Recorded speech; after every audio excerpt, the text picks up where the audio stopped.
Vermont is a very safe state with very little gun crime, or non-gun crime for that matter, but we seem to be one of the, proportionally, a state in which a lot of people get guns here and use them elsewhere. We do a lot of exporting of guns that are used in violent crime in neighboring states. Is that something that we should do something about? I have seen the study that indicated that firearms were being purchased in Vermont and showing up out of state.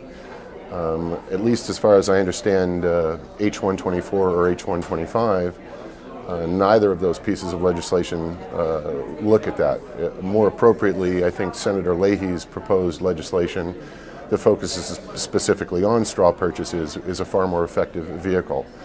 And that would be a federal law that should be aggressively enforced, which is a problem because we're not really enforcing the firearms laws we have on the books today.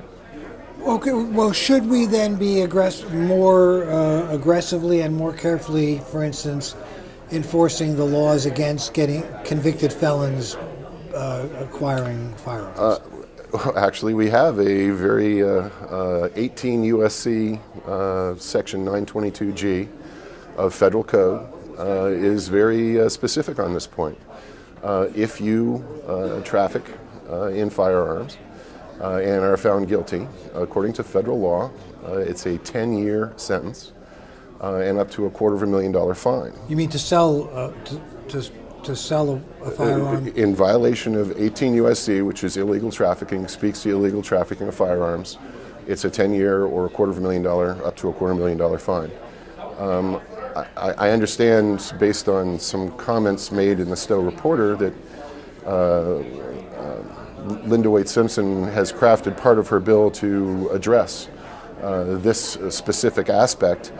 I have to say I'm a little concerned because in her version, I believe she's suggesting a 2-year sentence and up to a $1,000 fine for a felon illegally possessing a firearm, which, again, I come back to the fact that we're not prosecuting to the full extent of the law today firearms infractions. If we want to be serious about keeping firearms out of the hands of criminals, then why would we have a state law that in fact waters down federal law? Well, as I understand it right now, state law enforcement officers cannot do anything if they, with a felon. I have to, excuse me, John, I'm sorry. I just talked to my local police chief. I wanted to make sure I was on solid footing on this topic. If a state or local police officer finds a felon in possession of a firearm, they can detain that individual and separate the firearm from him. At that point, because Vermont does not have a law specific to this, they would actually pick up the phone and call the Bureau of Alcohol, Tobacco, and Firearms and Explosives and say, we have a case to prosecute. Even if the BATFE said, no, we don't want to prosecute, and the police officers let that individual go, they would not let that individual go with that firearm. They would retain that firearm.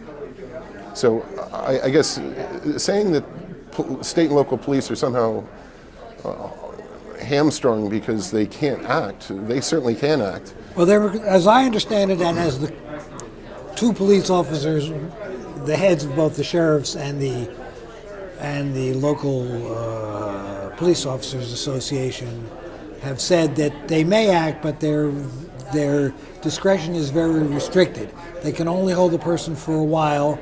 There are only a few AFT officers in the state, and while they might be able to hold the firearm, the person can get it back fairly easily, according to them.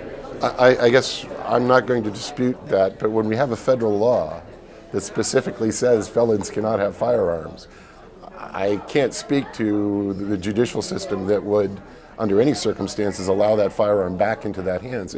Again, it speaks to the fact we're not enforcing strictly enough the laws we have on the books Well, today. I guess the question is, should the state try to pass a law that makes it easier and more effective to enforce that federal law? I absolutely have no problem with that. But if, in fact, we're going to pass a law that attempts to regulate this, why wouldn't we have it parallel the federal law that apparently a lot of thought went into and make it a serious offense to be in this situation for a felon. So in a way, your complaint with this aspect of her legislation is it's maybe not tough enough. Oh, absolutely. I do not want to see felons with guns. I think any respecting person does not.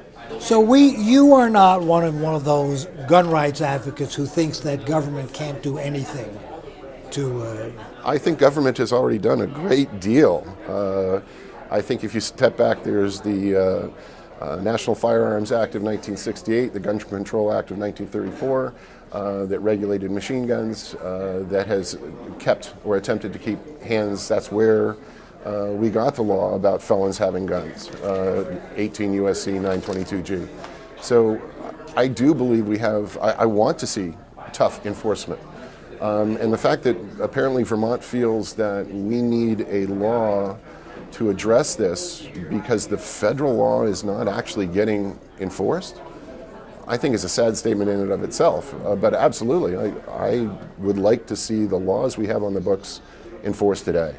What about this provision that would have us comply with the federal program that all the names of all Vermonters who have actually been involuntarily placed in a mental institution go into the federal name database? I don't think anybody that has a mental issue should have unfettered access to firearms. Unfortunately, we have and I'm not a mental health expert, I think most people do not go about their daily lives thinking of killing people or killing a child, let alone dozens of children. I think you're dealing with something that's out of the realm of reason for most people, and certainly most of us don't think about killing ourselves, which are common threads apparently between, say, Columbine and Sandy Hook, which, let's be frank, that's the spur that started this whole, and it's a horrific and very tragic event. But background checks, I think we're doing well. We have on the books today the means to control this. But when it comes to mental health issues, I think we're looking at a very slippery slope that takes a great deal more of thought and analysis. For example, our veterans who have PTSD, come back from situations that we can't even fathom and are having a difficult time reorienting themselves. I would hate to see veterans, simply because they were put in harm's way as a result of our country's actions, to in some way be fettered later on to being able to defend themselves or to own a firearm simply because they had a problem at one point in their life. So I think it absolutely needs a great deal more discussion and considered thought. I'm guessing that you have more of a problem with the provision in this legislation that would limit the number of rounds per magazine. Well, yes, I do. It's a matter of perspective, sir, because when you look at things like Columbine and you look at things like Sandy Hook, you're looking at individuals who obtained firearms illegally. As soon as they stepped foot on a school grounds, they violated federal law with some very stiff penalties for being there. So these are already criminals. And I look at this and say, these are the types of firearms and firepower that criminals can bring to bear on honest, innocent citizens.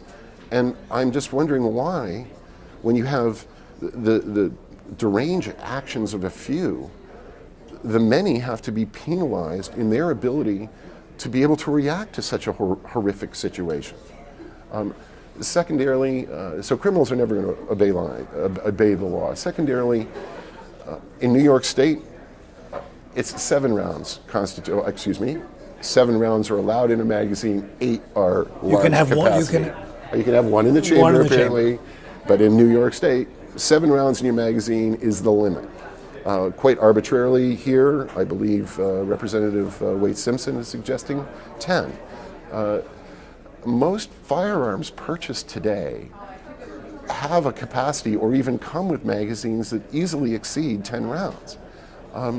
And now let's just take a step back. I've heard the argument that, well, when you're hunting deer, you're restrained on the number of firearms, number of cartridges you can have, and that's quite correct. They don't want people just blazing at deer. the fact of the matter is that is for hunting, and it makes prudent sense for hunting. But that negates an entirely other purpose of firearms, and that's self-defense. When you start looking at self-defense, prudent people look at precautionary measures. That's maybe why you have a fire extinguisher. It's not because you have fires every day. It's because if you do have a fire, I would like something to handle that, or seat belts, or life vests. So I guess part of the challenge, John, is really this conversation is not going to affect either of the two extremes. The extreme right who want what they want, and the extreme left who, let's be candid, the extreme left don't want us to have any firearms. And I don't have to go farther than Mrs. Feinstein's Mr. and Mrs. America, give up your guns. So I think the 10 round being proposed, number one, is quite arbitrary. And number two, when you're dealing with criminals that are not constrained with this, and my ability to react strictly defensively, I'm going to obey the law, but they don't. And that puts us on unequal footing.